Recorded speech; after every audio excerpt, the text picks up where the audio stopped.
The likelihood that the markets go meaningfully higher because of a China deal is relatively modest. The likelihood that the markets go significantly lower if we don't have anything is much higher today than it was in the past.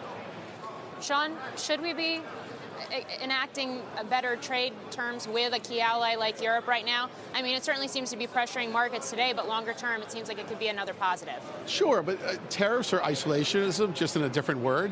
So if you look at the world, we had an open market for an extended period of time. Now everyone is starting to think of themselves onto themselves as a country.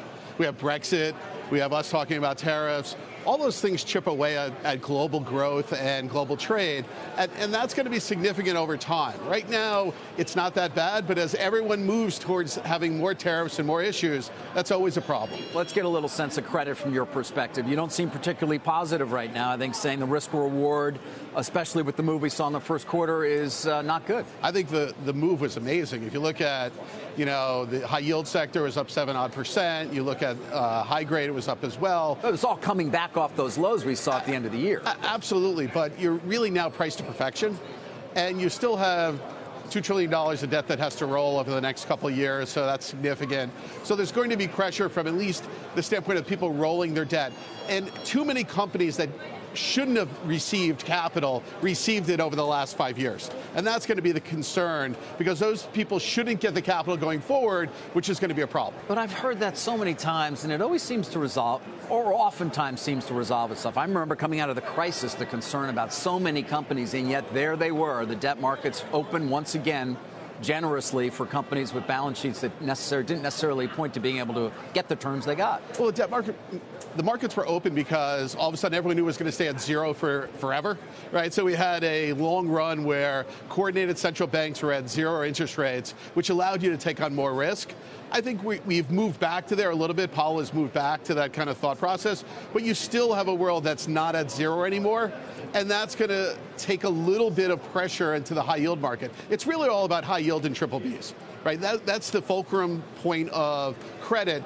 And those companies that received capital that won't receive it going forward are going to put real pressure on the other triple Bs who should receive capital. So you're going to have spreads widen out. Even Jay Clayton had some comments about leveraged finance yesterday, but he said it's not systemic. Just it might influence some illiquid markets, investment funds, and that kind of thing. So I think credit growth has been substantial in some parts of the market, and that's something that needs monitoring. Private credit, for example, is one area.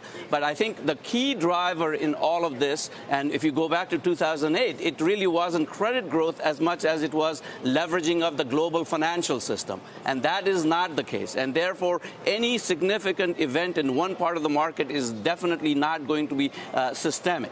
Having said that, let me differ a little bit with Shawn. I think the misallocation, companies that didn't deserve credit, getting credit, was more of a 2015, 2016 story when we were giving money to all the frackers that came down the mountain, and eventually all of them had to be restructured. I think that's not the case this time around. I think the issuance is far more institutional quality. It's leveraged buyouts, it's large companies raising money, so it's not about misallocation of credit resources, in my view.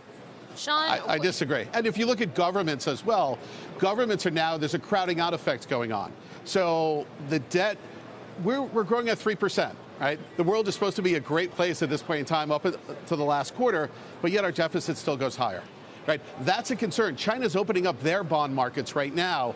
They're going to be a key component of the world capital that's going to flow in there because people are going to look for higher returns. It's going to be in China because they're going to have to pay, at least in the beginning, because their accounting system. But that's another place where capital has to go to. So all of a sudden, the debt economy actually is going to get bigger. At a time where you think about governments, they should be taking our deficits and our debt down, they're actually going the wrong way.